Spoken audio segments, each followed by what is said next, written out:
오늘은 계시록 7장에 들림을 받는 14만 4천에 대해서 말씀을 봉독해 드리겠습니다.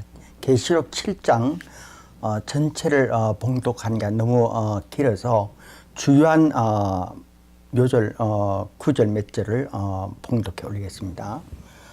7장 1절에서 4절로 이 일 후에 내가 내 천사가 땅 모퉁이에 선 것을 보니 땅의 사방을 바람을 붙잡아 바람으로 하여금 땅에나 바다에나 각종 나무에 불지 못하게 하더라.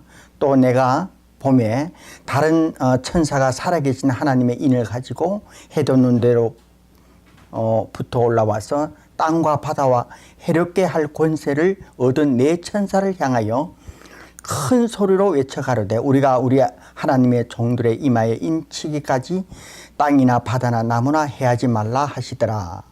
내가 입맞은 자의 수를 들으니 이스라엘 자손의 지파 중에서 입맞은 자들이 14만 4천이니 9절에서 10절까지 이 일 후에 내가 보니 각 나라와 족속과 백성과 방언에서 아무라도 능히 셀 수 없는 큰 무리가 흰옷을 입고 손에 종려 가지를 들고 보좌 앞과 어린 양 앞에 서서 큰 소리로 외쳐 가로되 구원하심이 보좌에 앉으신 우리 하나님과 어린 양에게 있도다.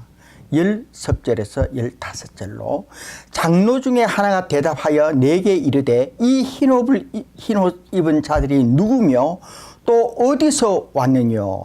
내가 가로되 내 주여 당신이 알리다 하니 그가 나더러 이르되 이는 큰 환난에서 나오는 자들인데 어린 양의 피에 그 옷을 씻어 희게 하였느니라. 그러므로 그들이 하나님의 보좌 앞에 있고 또 그의 성전에서 밤낮 하나님을 섬김에 보좌에 앉으신 이가 그들을 위해 장막을 치시리니. 저는 계시록을 가운데서 물론 어린 양의 혼인 잔치도 있고 또 새 예루살렘 성도 있고 천년 왕국도 있지만은 특별히 계시록 7장은 너무나도 저는 하나님께 감사드리는 장으로 저는 생각하고 있습니다. 왜냐하면은 방금 봉독해 드린 것 같이 이 14만 4천은 이스라엘의 지파 중에서 입맞은 자들이 14만 4천이라고 되어 있습니다. 이것은 계시록 14장에서 이들의 그 신분이 좀 자세하게 나오게 되는데 이들은 바로 다른 구절도 물론 있겠지만은 이 본문에서 14만 4천은 이스라엘 지파 중에서 각 지파마다 배당이 되어서 1만 2천씩 배당이 되어서 14만이 4천이라는 숫자가 나왔습니다. 그런데 이 14만 4천은 들림을 받는 수인데 하나님께서 이 9장부터 마지막 절까지는 이방인들이죠. 이 한 장에 들림을 받지만도 들림을 받지 못하고 환난을 통과하는 이런 그 모든 하나님의 백성들을 여기 보니까 이렇게 나오죠. 각 나라와 족속과 백성과 방언에서 그러니까 각 전 세계에 있는 그 하나님의 백성들이 환난을 통과한 이후에 이들이 이제 하나님 그 어린 양 혼인 잔치에 참여하는 이런 이 배경이 나오고 있는데 참 이것은 우리 하나님께서 꼭 선민만 택하여서 이 장에 기록한 것이 아니라 우리 이방인에게도 하나님께서 이러한 과정을 이 7장에 한 장에 다 두셔서 우리에게 힘과 용기를 잃지 않게 하셨습니다. 여기서 우리가 분명히 기억해야 할 것은 하나님께서 분명히 이스라엘 지파 자손 중에서 이렇게 입맞은 자를 치셨는데 왜 이것이 오늘날에 많은 주님의 그 목자들이 들림을 받는다. 이 들림을 받는다 해가지고 얼마나 많이 우리가 이렇게 성도들이 뭐 60년대부터 이후로부터 그렇게 했지만은도 많은 성도들이 너무나 많은 이렇게 참 거짓 것에 이 기가 쏠리고 또 잘못되어서 참 이런 혼란한 가운데 있은지 알 수가 없습니다. 그래서 이런 일은 두 번 다시 있어서는 안 되며, 또 뿐만 아니라 이 주님의 목자들이 이 어떻게 제가 이렇게 보니까 다른 대교회 그 큰 교회 목사님이 들림을 받는다니까 우리도 또 그렇게 따라가서는 안 되고, 뿐만 아니라 이것을 참 몰랐다, 내가 이걸 몰랐어요, 그건 말이 안 되죠. 주님의 종이, 하나님의 이 목자가 하나님의 말씀을 평생을 바치는 분들이 내가 몰라서 이거는 그렇게 했다는 그런 말이 되지 않습니다. 그걸 갖다 예를 든다면은 이 미련한 5 처녀가 예수님이 이제 오실 때까지 기다리지를 못하고 이 세상으로 나가서 기름 사는 동안에 이제 오니까 문이 닫혀서 예수님께서는 분명히 말씀하셨죠. 도무지 알지 못한다. 그리고 문이 이미 닫혔어요. 그와 같이 우리 이 말씀에 분명히 이렇게 나타나 있는데도 이렇게 고집해서 뭐 들림을 받는다, 절대 다 2번 다시 이런 일은 있어서는 안 될 것입니다. 그리고 이제 장차 이루어질 예언의 말씀은 이 중심의 요한 계시록이 되어야 합니다. 다른 무슨 묵시나 예언서는 참고는 되지만도 이 묵시가 예언서, 이것이 중심이 되어서는 안 될 것입니다. 우리와 가장 밀접한 관계가 있는 이 2 사건, 그러니까 들림과 앞으로 오는 대환란, 이것을 우리가 이 지구촌에서 마지막을 창시하게 될 이런 2 사건이 참으로 우리에게는 중요한 사건이며, 또 오늘날 우리가 살아가고 있는 우리들에게는 피할 수 없는 숙명적인 이러한 사건이라고 할 수 있을 것입니다. 이 대환란전에 휴거받는 이들에 대한 신분, 믿음으로 이루어진 한마음 한뜻으로 주님에 대한 충성심, 신뢰성, 그리고 떨어질 수 없는 연합성으로 어우러진 말씀이 계시록 14장 1절 그리고 4절 5절에서 상세히 기록되고 있습니다. 물론 7장에서의 이스라엘 지파 자손 중에서 입맞은 이게 나오지만 다시 또 이렇게 하나님께서 14장으로 통해서 또 정확하게 또 다시 한번 이렇게 언급이 되고 있습니다. 기록된 말씀에 내가 보니 보라 어린 양이 시온 산에 섰고 그와 함께 14만 4천이 섰는데 그 이마에 어린 양의 이름과 그 아버지 이름에 쓴 것이 있도다. 그리고 이 사람들은 여자로 더불어 더럽히지 아니하고 정절이 있는 자라 어린 양이 어디로 인도하든지 따라가며 사람들 가운데 구속함을 받아 처음 익은 열매로 하나님과 어린 양에 속한 자들이니 그 입에 거짓말이 없고 흠이 없는 자들이더라. 이러한 본문 말씀 가운데 가장 주요한 요점이 된 이 단어의 문장이 처음 익은 열매로 나와 있습니다. 이 처음 익은 열매는 출애굽기 23장 19절로 34장 26절, 민수기 18장 10절로 28장 26절 여러 곳에 많이 이렇게 언급이 되어 나옵니다.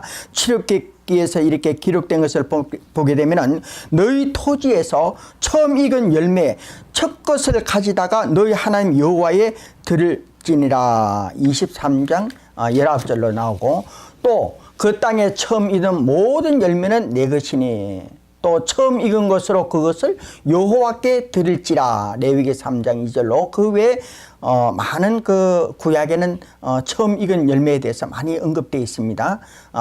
그 땅에 처음 익은 열매는 남에게 주지 못하려니 이는 나 여호와께 거룩히 구별한 것입니다. 또한 예레미야 2장 3절에서는 그때 이스라엘은 나 여호와의 성읍 곧 나의 소산 중 처음 열매가 되었나니, 지금까지 이렇게 언급된 처음 열매, 처음 난 것, 처음 난 자, 이들은 모두 하나님께 구별되어졌습니다. 첫 것은 모두 하나님께 성별하신 것처럼 개인, 민족, 나라적으로 구별함을 받았다는 말씀의 의미입니다. 그래서 바울 사도는 로마서를 통해서 이렇게 기록하고 있습니다. 또한 우리 곧 처음 성령의 처음 익은 열매를 받은 우리까지도 속으로 탄식하여 양자될 것을 곧 우리 몸의 구속을 기다리느니라. 로마서 8장 23절로. 또한 이방인에 대해서는 바울 사도는 이렇게 전하고 있습니다. 또한 가지 얼마가 꺾였는데 돌감나무인 내가 그들 중에 접붙임되어서 참 감람나무 뿌리의 진액을 함께 받은 자 되었은즉 그 가지들을 향하여 자긍하지 말라. 자긍할지라도 내가 뿌리를 보존하는 것이 아니요 뿌리가 너를 보존하는 것이라. 그러면 내 말이 가지들이 꺾인 것은 나로 접붙임을 받게 하려 함이니라 하리니 옳도다. 저희는 믿지 아니함으로 꺾이고 너는 믿음으로 섰느니라. 자, 다음 구절에 많은 말씀에 바른 우리에게 지적을 해주고 있습니다. 높은 마음을 품지 말고 도리어 두려워하라. 하나님의 원가지들도 아끼지 아니하인즉 너도 아끼지 아니하시리라. 그러므로 하나님의 인자와 의미를 보라. 너 문지는 자에게는 의미가 있으니 너희가 만일 하나님의 인자에 가면 그 인자가 너희에게 있으리라. 그렇지 않으면 너도 찍힌 바 되리라. 이 의미라는 것은 엄한 위험을 가리키고 있습니다. 로마서 11장 17절로 22절로 나와 있습니다. 또한 내가 원 돌감나무에서 찍힘을 받고 본성을 거스려 좋은 감람나무의 접붙임을 얻었은즉 원가지인 이 사람들이 얼마나 더 자기 감람나무의 접붙임을 얻으랴. 로마서 11장 24절로 이방인에 대한 사도 바울의 엄중한 경고의 메시지를 전해주고 있습니다. 말씀에 기록된 바와 같이 이러한 들림은 순식간에 일어나는 일로서 아담 이후에 죽은 육체의 부활이 전반적으로 일어나는 사건으로 실제로 살아서 들림 받는 그 수는 극소수에 불과합니다. 기록된 말씀에 예수 안에서 사는 자들로 하나님이 저와 함께 데리고 오시리라. 우리가 주의 말씀으로 너희에게 이것을 말하노니 주 강림하실 때까지 우리 살아남은 자도 자는 자보다 결단코 앞서지 못하리라. 주께서 호령과 천사장의 소리와 하나님의 나팔로 친히 하늘로 쫓아 강림하시리니 그리스도 안에서 죽은 자들이 먼저 일어나고 그 후에 우리 남은 자도 저희와 함께 구름 속으로 끌려올려 공중에서 주를 영접하시리니. 데살로니가 4장 16절로 17절까지의 본 말씀에도 기록하신 바에 죽은 자들이 우선권을 있음을 지적하고 있습니다. 이는 아담 이후로부터 주님의 공중 재림 전까지 하나님께 속한 처음 익은 열매로서 이스라엘 백성이라도 모든 이스라엘 백성이 아니라 하나님으로부터 부르심을 받은 이들이 도합 14만 4천에 속하여 이 14만 4천은 성령으로 인치심을 받은 처음 익은 열매로 풀이할 수 있습니다. 하나님으로부터 부르심을 받은 이들은 극히 소수이며 하나님으로 부르심 받을 것을 미리 알고 준비하는 상태에 있습니다. 주님께서 마지막 사역이 끝날 무렵에도 많은 비유로 말씀하셨습니다. 열천의 비유, 달란트 비유. 그때 두 사람의 밭을 갈고 있음에 하나는 대리감을 당하고 하나는 버림을 당할 것이며 두 여자가 매를 갈고 있음에 하나는 대리감을 당하고 하나는 버림을 당하며 또한 너희도 예비하고 있으라. 생각지 않는 날에 인자가 오리라. 마태복음 24장 44절로 그 외 여러 비유를 들어 말씀을 하시고 있습니다. 이 공중 재림에 대해서는 제가 이 창조의 첫째 날에 이미 말씀을 드렸습니다. 왜 공중 재림에 오신에 대해서는 이 창조의 과정을 보면 우리가 아담 창조에서 이미 제가 말씀을 드렸고 에스겔서에도 그 마른 뼈에 대해서도 말씀을 드린 바가 있습니다. 그것은 이 대기권에는 원소가 103가지가 있는데 104가지인지는 정확하게는 모르겠습니다만은 이 대기권에 와야만이 우리가 부활을 받을 수 있습니다. 그래서 이 예수님의 공중 재림은 바로 부활을, 이 공중에 이 모든 인체의 구성 요소가 다 있기 때문에 이 부활을 받기 위해서 오시는 것이 이 공중 재림입니다. 우리가 이 공중 재림에 대해서 조금 더 깊이 우리가 생각해 볼 필요가 있습니다. 다음으로 또 이 여기서 이 0이라는 숫자적 의미는 무한대로 인게 000 하나님 말씀에 1000년이라든지 12,000이라든지 14만 4천 이 0이라는 숫자는 말씀의 0이라는 숫자의 저 의미는 무한대를 가리키고 있습니다. 0이 세 개죠. 000 이것은 부활과 신적 완성, 완전함. 그래서 무한대의 부활의 상징적 숫자로서 하나님만이 이 수를 세시고 인치신 자들의 수를 가리키고 있습니다. 그리고 12라는 숫자는 지파수로서 하나님의 완전한 다스림에 나타내는 수로서 12지파수 12를 이렇게 곱하면은 이 144가 나오죠. 이 144는 성령의 인도함을 받은 수로서 새 예루살렘 성곽 측량에서 144 큐빗이 나오고 있습니다. 그래서 이 144 큐빗은 000을 뺀 수죠. 그러니까 이 수는 선민수와 이방인 수가 포함된 통합된 수로 풀이가 될 수 있습니다. 이제 본문 9절에서 17가지의 전혀 다른 새로운 장면이 전개되어 나오고 있습니다. 그러니까 이 이방인들의 지금 이런 환란을 통과한 이후입니다. 그래서 주님의 백성들이 큰 환란을 지나서 짐승의 나라에서 혹독한 고통과 고난을 겪으며 이들이 주님의 재림을 고대하며 기다리는 두 증인 이후에 천년 왕국 전까지 광범위하게 나타나 있는 것을 볼 수 있습니다. 하나님의 백성들은 환난기를 통과하는 그 기간은 영육이 함께 고통을 당하는 것으로서 죽고 싶으나 죽을 수 없는 영적 고통이 뒤따르게 됨을 말씀해 주시고 있습니다. 그러나 성령께서는 끊임없이 위로의 말씀을 우리에게 해 주시고 있습니다. 성도의 인내가 여기 있나니 저희는 하나님의 계명과 예수의 믿음을 지키는 자니라. 연락장 12절로 제가 이 구절은 생략하겠습니다.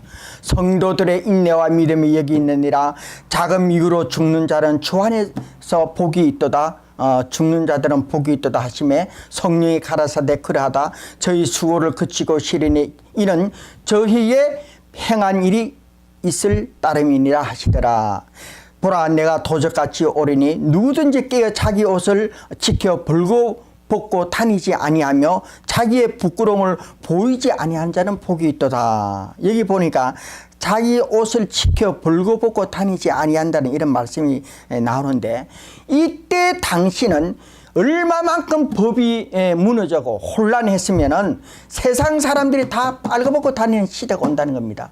타락된 시대예요.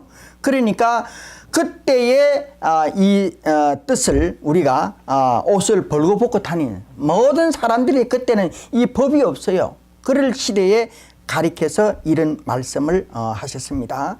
18장 4절로 내 백성아 거기서 나와 그 죄에 참여하지 말고 그의 받을 재앙을 받지 말라.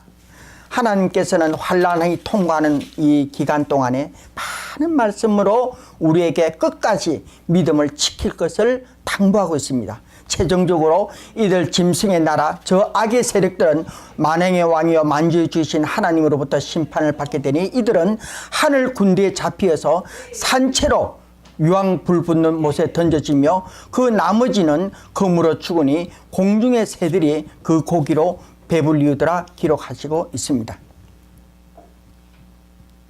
이제 끝으로 이 큰 환란을 통과하는 15절로 17절까지 기록하신 바 보좌에 앉으신 이가 그들 위에 장막을 치시리니 저희가 다시는 줄이지도 아니하며 목마르지도 아니하고 해나 아무 뜨거운 기운이 상하지 아니할지니 이는 보좌 가운데 계신 어린 양의 저희가 목자가 되사 생명수 샘으로 인도하시고 하나님께서 저희 눈에 모든 눈물을 씻겨 주실 것임이라.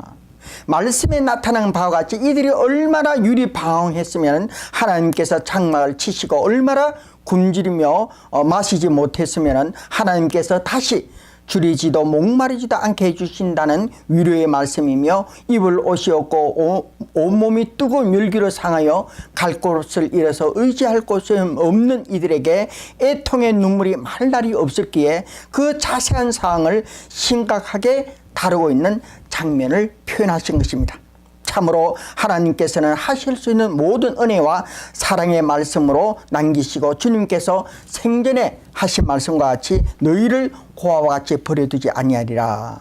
내가 세상 끝날까지 너희와 항상 함께이시라 하신 말씀으로 끝까지 참고 인내하면은 어린 양의 혼인잔치에 참여할 수 있다는 소망을 주신 것입니다. 이제 계시록 8장의 전 환란이 임함에 대해서 1절에서 4절까지의 말씀을 봉독해 올립니다. 일곱째 인을 떼실 때에 하늘이 반시 동안쯤 고요하더니 내가 봄에 하나님 앞에 시위한 7 천사가 있어 7 나팔을 받았더라. 또 다른 천사가 와서 제단 곁에 서서 금 항로를 가지고 많은 향을 받았으니 이는 모든 성도들의 기도와 합하여 보좌 앞 금단에 드리고자 함이라. 향연이 성도의 기도와 함께 천사의 손으로부터 하나님 앞으로 올라가는지라. 이제 이 전 환란이 시작이 되니까 이 하나님의 이 모든 주의 백성들이 일심을 다해서 이제 기도드린 장면이 나옵니다. 이게 좀 큰 이 대환란 아닙니까? 이런 큰 환란이 인하니까 모든 하나님의 성도들이 이제 합심해서 이 순간을 위해서 기도하는 장면입니다. 그리고 요 앞에 7째 인을 떼실 때 하늘이 반시 동안쯤 고요하다는 말씀이 나오죠. 요 말씀에 대해서는 제가 다시 이제 또 자세하게 언급을 드리겠습니다. 이 전 환란 직전 들림받은 14만 4천의 사건이 일어나면서 지구촌은 주님의 그 예언된 말씀처럼 그 시작의 단계에 돌입하게 됩니다. 마태복음 24장 21절 22절로 그때에 큰 환란이 있겠습니다. 창세로부터 지금까지 이런 환란은 없었고 후에도 없으리라. 그날을 감하지 아니할 것이면 모든 육체가 구원을 얻지 못할 것이나 그러나 택하신 자들을 위하여 그날들을 감하시리라.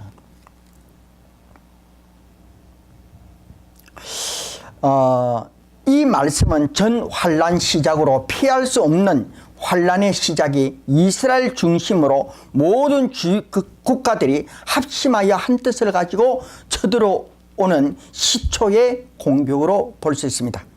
에스겔서 38장 39장에서 그 자세한 상황이 소개해 주고 있습니다. 이 전쟁의 점점 확산으로 결국은 핵무기 사용으로서 지구촌의 3분의 1이 해당되는 지역과 사람이 파멸되고 죽게 되는 기록이 나오고 있습니다. 북미와 러시아는 핵으로 인한 최종적인 그 피해로서 이제 막을 내리게 됩니다. 여기 본문에서 기록된 바 같이 이 하늘이 반시 동안쯤 고요하더니 이 말씀은 우리가 지금 오늘 이 사는 오늘날 이 시대에 상당히 그 유의 깊게 우리가 살펴볼 필요가 있습니다. 이 하늘이 반시쯤 고요하다는 것은 데살로니가 5장 3절에 기록된 말씀과 같은 의미를 갖고 있습니다. 평안하다 평안하다 안전하다 안전하다 이런 기록이 나오죠. 할 그때에 잉태된 여자에게 해산의 고통이 이른같이 멸망의 혼련이 저에게 이르니 결단코 피하지 못하더라. 이런 이 말씀과 일치하게 됩니다. 그래서 이 말씀 안에는 우리 대한민국의 통일과 깊은 연관성이 있습니다. 이 말씀에는 제가 앞으로 또다시 말씀을 다루게 될 것입니다. 이제 이 피해 상황이 셋째 천사, 넷째 천사의 등장과 동시에 그 상황이 구체적으로 나오고 있습니다. 이러한 큰 전쟁이 시작되었을 때 지구촌의 모든 사람이 전심으로 기도드리는 장면이 또 다른 천사가 와서 제단 곁에 서서 금향료를 가지고 많은 향을 받았으니 이는 모든 성도의 기도들과 합하여 보좌 앞 금단에 드리고자 함이라. 향연이 성도의 기도와 함께 천사의 손으로 하나님 앞으로 올라가는지라. 이는 큰 전쟁을 알리는 위급한 상황임에 동시에 막을 수 없는 중대한 사건이 벌어졌음을 의미하고 있습니다. 첫째 천사가 나팔을 불매 이는 보병 전투의 화공술 같은 것이며 둘째 천사의 등장은 미사일이나 로켓포로 등이 사용이 되지만은 이 셋째 천사의 등장으로 이 핵이나 화생방전으로서 그 피해가 엄청난 것으로 볼 수 있습니다. 셋째 천사가 나팔을 불며 횃불같이 타는 큰 별이 하늘에서 떨어져 강들의 3분의 1과 여러 물샘에 떨어지니 이 별의 이름은 쑥이라. 물들의 3분의 1이 쑥이 되매 그 물에 쓰게 됨을 인하여 많은 사람이 죽더라.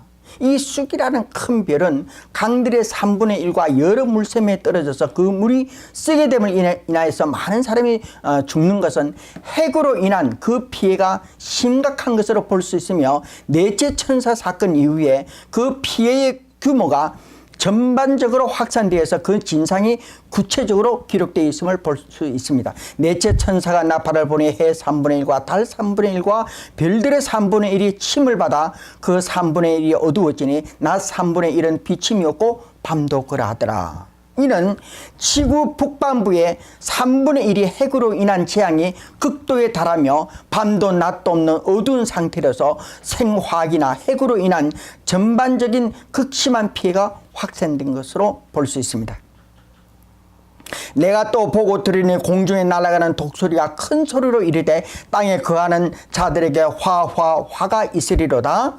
이외에도 세 천사의 불납할 소리로 인함이더라. 넷째 천사로 이 전쟁이 종결되는 것이 아니라 아직도 3번 더 남아있는 천사의 나팔 소리가 예고되어 있습니다. 여기서 등장하는 이 독수리가 나와서 화라 그러죠. 이 독수리는 우리가 잘 아는 이 미국의 심벌입니다. 이 미국이라는 나라를 가리키는 것입니다. 미국의 심벌이 독수리로 나오죠. 그래서 화가 3번 나오는 것은 이 명사가 얼마나 심각하며 꼭 이렇게 될 것을 경고한 것입니다. 제가 몇 년 전에 이 라디오 서울을 통해서 이 계시록을 강의할 때에 이 핵에 대해서 자세한 말씀을 드린 바가 있습니다. 그래서 이 핵은 사실 1945년도에 그 히로시마에 떨어진 그 원자 폭탄 나오는데 이 원자 폭탄은 사실 그 수소 폭탄에 요즘 그 이후로 다시 개발된 것은 원자 폭탄에 200배에서 300배 강한 것이 바로 이 수소 폭탄인데 이 수소 폭탄보다도 몇십 배 강한 것이 또 이 핵입니다. 누클리어가 나오는데 이 누클리어는 지금 현재 보유된 것이 공식적으로 나와 있는 그 집계로는 15,000기로 나와 있습니다. 물론 핵 감축으로 인해서 많이 감축했다 그러지만은 그것은 얼마를 감축했는지는 모르지만은 이 보유된 핵이 15,000기지만 이것이 18,000기가 되는지 2만 개가 된 그는 알 수가 없습니다. 왜냐하면 공식적으로만 집계된 숫자이기 때문입니다. 그래서 이 핵이 다 이것이 터질 경우에 지구의 300번 이상을 파괴하고도 남는다고 그렇게 과학자들은 말을 하고 있습니다. 그래서 제가 이 핵에 대해서 이렇게 보니까 핵이 예를 들어서 이 로스앤젤레스에 떨어졌는데 한 25마일 정도 서 있는 사람이 이렇게 그러니까 로스앤젤레스 오렌지 카운티 정도 되겠죠? 사람이 서 있는데 이 눈이 이렇게 녹아버려요. 그만큼 이 핵이란 것이 무섭습니다. 우리가 참 이 핵에 대해서는 우리가 이걸 좀 더 이렇게 자세히 좀 이렇게 알아봐야 할 필요가 있고 이래서 사실 저는 이 문제를 앞으로 오는 일을 제가 좀 많이 생각도 했고 해서 앞으로 제가 또 말씀을 드리겠지만은 이 일을 위해서 제가 상당한 일을 많이 좀 접촉도 해보았고 어떻게 이것을 해야 될 것인가에 대해서는 많은 제가 결론도 내었습니다. 그러나 우선 앞으로 이제 계속해서 나오겠지만은 이 핵에 대해서는 이만큼 심각한 이런 상태이라서 우리가 이걸 쉽게 이 말씀을 쉽게 이렇게 받아서 넘길 것은 아니라고 생각합니다. 지구촌의 마지막을 장식하게 될 이 사건은 이것으로서 종결되는 것이 아니라 다음으로 또 다른 전쟁으로 연결되어서 이때부터 영적 전쟁으로 들어가게 되는 상황이 나오고 있습니다. 이 날을 위해서 하나님께서는 많은 말씀으로 얼마나 많은 경고를 우리에게 해 주셨는지 알 수 없습니다. 선지서를 통해서 복음서 이외 사도들의 서신을 통해서 이러한 위급한 상황을 알려주셨는데도 사람들은 세상 염려 근심으로 각기 제갈 길로 하나님을 떠나고 있는 오늘의 현실이라 볼 수 있습니다. 그날이 오게 되니 이 약한 사람들은 강한 사람을 붙들고 자기를 지켜줄 것을 간절히 바라며 이르기를 그날에 7 여자가 한 남자를 붙잡고 말하기를 우리가 우리 떡을 먹으며 우리 옷을 입으리니 오직 당신의 이름으로 우리를 칭하여 우리로 수치를 면하게 하라는 말씀이 이사야서 4장 1절로 나오고 있습니다. 우리가 사는 이곳 미국 땅은 무엇보다도 인종 갈등이 심하기 때문에 어떤 국가의 재앙이 닥칠 때 누구 할 것 없이 순간적으로 폭도로 변한다는 사실에 더 위험할 수 있습니다. 만일 폭동이 전 국토로 일어난다면 걷잡을 수 없는 비상사태와 폭동이 동시에 일어나 정말 말할 수 없는 대혼란이 일어나게 될 것입니다. 여기에 대해서 제가 잠깐 이 인종 갈등에 대해서 한번 이 말씀을 드리고자 합니다. 4.29 폭동이 일어난 다음 해에 얼마 안에서 제가 그 텔레비를 켜고 봤는데 그 텔레비가 채널 7이었습니다. ABC. 그때 오프라 윈프리라는 그 흑인 여자 나오죠. 사회자로 나오는데 거기에 앉은 청중이 거의가 다 흑인들이었습니다. 그래서 그 4.29 폭동에 대해서 한인들이 얼마만큼 우리가 피해를 봤습니까? 억울하게도 많은 피해를 봤는데 그때에 나온 어떤 그 젊은 딸이 있었고 아버지가 둘이 와서 거기 앉아서 증언을 하는데 이 오프라 윈프라는 여자가 비웃기라도 하더라고. 그걸 아주 당신네들이 이 땅에 와서 뭐 마음대로 물건 다 돈은 다 가져가고 이래가지고 이렇게 그 자기 그 딸과 아버지는 호소를 하는데 이 청중들은 비웃게 웃고 그러니까 그 딸하고 아버지가 너무 가슴에 메이니까 바깥으로 나가냐 그 촬영하는 그게 따라가잖아요. 나가는 대로 쭉 따라가는데 뒤에 가가지고 참으로 그 한쪽 구석에서 막 이렇게 막 울면서 통분을 하는데 참 너무나 가슴이 아팠습니다. 미국은요, 뭐 이렇게 참 높은 지위에 있는 사람이 서로 이렇게 뭐 한인과 흑인들이 이렇게 화합한다. 천만에 그렇지 않습니다. 밑에 있는 사람은 그하고는 전혀 화합한데도 그거는 상부에서 위에 사람들만 화합하는 거지. 그게 아니라 실제로 마주치면은요, 우리 이 한인타운은 타깃이 돼요. 이거는 뭐 그 할 것도 없습니다. 라티노에게도 그렇게 당할 것이고 어떠한 이런 글을 볼 때에 참으로 가슴이 아팠고 또 저는 이 말씀에서 가장 지금 드리고자 하는 요점은 바로 유대인입니다. 유대인이 지금 ABC, MBC, CBS를 다 유대인이 언론이 이것뿐만 아니라 물론 이거 뭐 언론 이것만 아니겠죠. 신문뿐만 아니라 뭐 부동산이든지 무슨 올가라든지 모든 것에 다 장악을 하고 있지 않습니까? 그래서 이걸 전부 장악해서 자기 멋대로 컨트롤을 하고 있습니다. 그래서 그날 이렇게 텔레비를 보니까 꼭 한인타운이 타깃이 됐어요. 그 폭도들이 막 그 상가를 침입하는데 한인분들이 총을 들고 있어요. 그거 막으려면 총을 들고 막아야 될 거 아닙니까? 자기들도 총을 들고 지금 쳐들어오는데 그것만 찍은 거예요. 돌아다니면서 That's look at that, Korean. 그 악한 그 주의시들이 이런 평가를 하는 거 보면서 이 사람들은 그러니까 우리 한인타운을 그거 한 거야. 이걸 타겟으로 한 거예요. 이 4.29 폭동이 결국은. 그래서 이 주의시들이 참 제가 볼 때는 참 이 주이시들이 사실 저는 좋게 보질 않습니다. 이 중동 사태도 보면은 이스라엘의 1948년 5월 30일 그 통일을 이 건국을 하면서 그때부터 이제 갈등이 시작된 거예요. 팔레스타인하고 싸워서 온 중동 국가하고 이렇게 마찰이 있는 게 바로 그때부터 시작이 된 거예요. 이게 문제가 주이시가 그렇게 돼요. 그리고 앞으로 오는 마지막 전쟁도 이스라엘에서 이게 지금 나온. 그러니까 이 이스라엘이라는 나라가 이 주이시가 세계 역사를 지금 이렇게 만들어 가고 있는 거예요. 그러니까 저는 볼 때는 이 주이시는 별로 이게 달갑잖아요. 사실 전혀 저는 그렇게 하질 않는데, 그러나 우리는 한 가지를 더 생각할 것이 있어야 됩니다. 하나님의 선택된 백성이기 때문에 우리가 저들을 저주하면 우리가 저주를 받아요.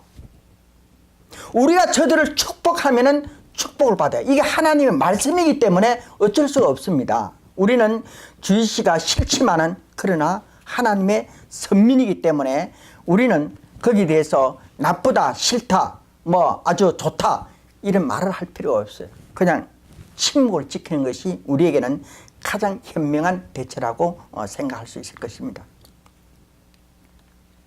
그리고 이제 중요한 요점을 제가 말씀을 드리고자 합니다. 예수님께서는 마태복음 24장 16절로 그때에 유대에 있는 자는 산으로 도망가라 그랬습니다. 이 산으로 도망가라는 말이 많이 나오죠. 또 물건을 옷에 있는 가지 말며 밭을 가다 또 가서 있는 집에 가, 이런 말씀이 총괄적으로 나오고 있는데, 우리는 앞으로 어떠한 이런 재난이 닥칠 때는 이 보면은 지구촌의 3분의 1의 핵이 터지게 되면은 거의가 북반구는 이제 핵으로 인해서 낮도 없고 밤도 없는 이 말씀에 계속 나오고 있습니다. 그래서 이런 것을 우리가 피하기 위해서는 우리는 이 미국 땅을 벗어나는 길밖에 없어요. 다른 길이 없습니다. 저는 일레비에이션에 대해서 많은 플로리다에 있는 시니어 세일즈하고 제가 만나서 식사를 하면서 이 일레비에이션이라는 것을 일일이 다 제가 말씀을 드릴 수는 없지만은 비상식량이에요. 7년 이상을 보고 아무데나 둬도 상하지 않는 그런 비상식량을 만드는 것이고, 제가 텍사스에 가서 한 달 넘도록 돔하우스에 교육을 받았습니다. 이 돔하우스에서 필터만 가면 안에 프레시한 에어가 들어오고 거기 한 1인치 조금 더 나부로 되면 이 방사능이 통과가 못합니다. 그래서 거기는 살 수 있는 어떤 그것도 제가 해서 여러 방면으로 앞으로 이런 일을 대처하기 위한 것도 해봤지만은 아니에요. 최종적인 것은 우리가 벗어나는 길이다. 왜냐?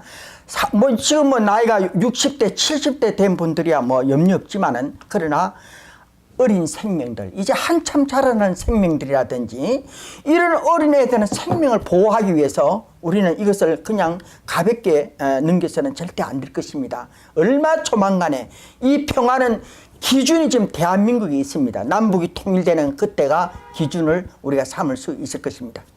이제 다섯째 천사의 나팔로 황충이 등장하게 됩니다. 계시록 9장에 나오죠. 이 황충들은 무저갱에서 올라온 자들로서 이는 엄청난, 이 황충이 왜 올라오느냐, 이 무저갱에 대해서도 창조에 대해서 또 둘째 날에 제가 자세히 말씀을 드렸죠. 이 창조 과정에서 이 무저갱에 대한 것을, 그러니까 이 창조에 대한 것을 우리가 깊이 이것을 이해하지 않고서는 계시록을 이해하는 데 너무나 힘들어요. 왜 이런 것이 올라오는지, 무저갱에서 이 황충은 바로 우리가 세상 말로 하면은 이 저승사자죠. 죽음의 사자가 이제 올라오는, 이게 바로 황충입니다. 이 황충들이 무저갱에서 있다가 이 사람들이 핵으로 인해서 엄청난 사람이 수억이 한꺼번에 죽어버리니까 이 영혼을 감당하면 이게 올라오는 거예요.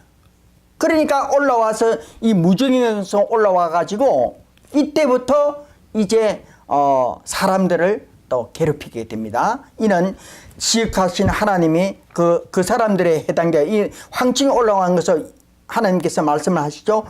땅에 풀이나 푸른 것이나 각종 수목은 해하지 말고 오직 이마에 입맞지 아니한 사람들만 해하라 하시고, 그러나 그들이 죽이지는 못하게 하시고 5달 동안 괴롭게만 하시는데, 그 괴롭게 함은 정갈이 사람을 쏠 때와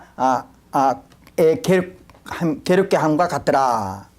그날에는 사람들이 죽기를 구하여도 얻지 못하고 죽고 싶으나 죽음이 저희를 피하리로다. 이거는 완전히 이제 지구촌의 영적인 이런 상태로 돌입을 하게 됩니다.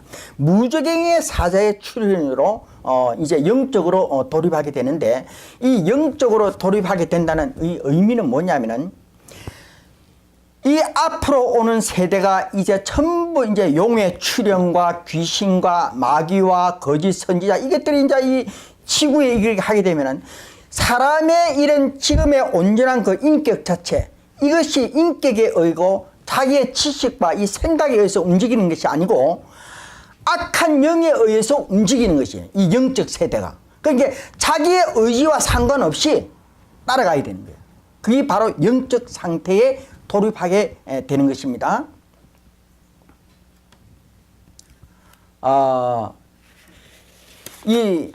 무저갱이에 대한 이런 말씀은 제가 이미 그 창조의 과정에서 말씀을 드렸기 때문에 이걸 또 자세히 언급하려면 시간이 많이 이렇게 소비가 돼서 생략을 합니다.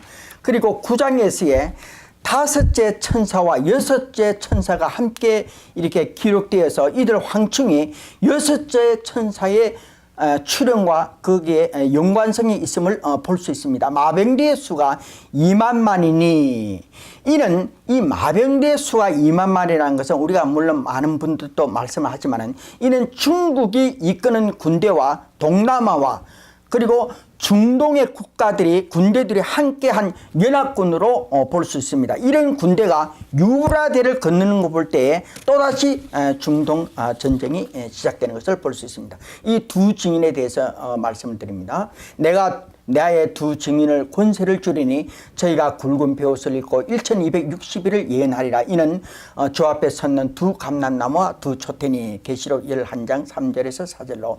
증인은 실제로 일어난 사건을 목격한 자로서 법정에 출두하여 그 진상을 증언하는 사람을 말하고 있습니다.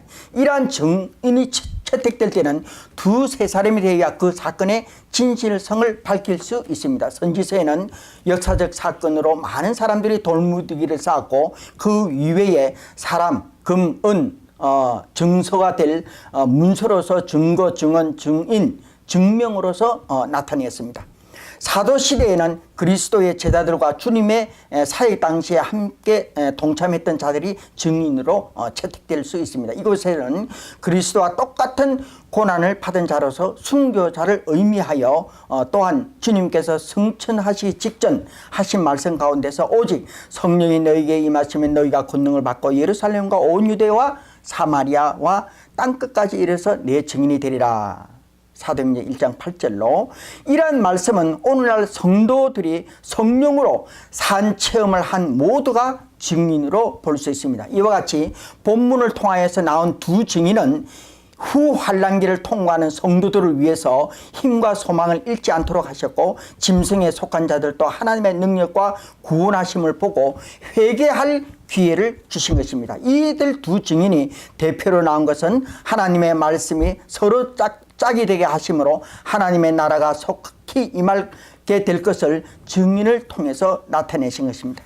두 증인이 굵은 베옷을 입고 1260일을 예언한 것은 3년 반으로 성도들에게 닥칠 가장 힘든 어려운 그런 시기를, 그 기간 동안에 성도들과 함께 머물면서 이적과 기사를 행하여 하늘의 능력과 건설에서 하나님이 하시고자 하시는 뜻을 이 땅에 이루게 됩니다. 이들은 이 땅에 주 앞에 섰는 두 감람나무와 두 촛대니.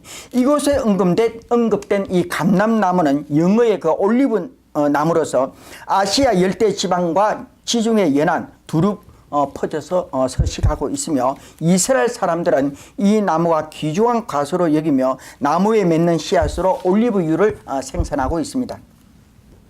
올리브유는 여러 곳에 사용되나 제사장은 순결한 감람 유로 증거궤 앞 휘장 밖에 항상 등불을 켜놓았고, 또한 왕의 부름을 받을 때 이 기름으로 부어졌습니다. 메시아를 가리켜서 기름 부은 받은 자로 불리우며, 제 많은 여인이 향유로 자기 자신의 시극한 정성을 표했으며, 슬기로운 5 처녀가 준비한 기름이며, 주님께서 자주 들리시는 감람산을 그 예로 들 수 있습니다.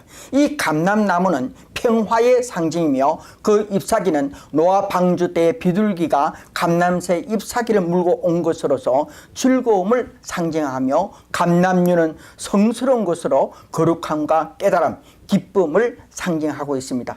이러한 나무가 주 앞에 선 것은 한 곳에 뿌리를 내려서 그 결실을 맺는 것처럼 하나님 앞에 요동치 않으며 그 뜻대로 반드시 이루실 것이며, 그 열매가 거룩한 곳에 쓰이는 것처럼 성별된 자임을 뜻하고 있습니다. 다음으로 나오는 촛대는 이 촛불을 꽂는 받침대이며, 하나님의 성전에는 등대로 나와 있습니다. 촛대는 촛불이 있을 때 그 기능을 나타내는 것처럼, 성도는 성령을 떠나서는 그 빛을 발할 수 없으며, 주님께서는 7 촛대를 7 교회라 하셨습니다. 오늘날 교회는 하나님 말씀에 기록된 모든 사랑과 희생의 열매로서 하나님과 한 지체로 떨어질 수 없는 관계를 말하고 있습니다. 교회는 하나님 유업을 상속받은 자를 가리키며, 하나님 자신의 최종 결산으로 시련을 당하고 있는 그의 백성들에게 2 증인을 증거인으로 나타내셨습니다. 이들 각 증인들은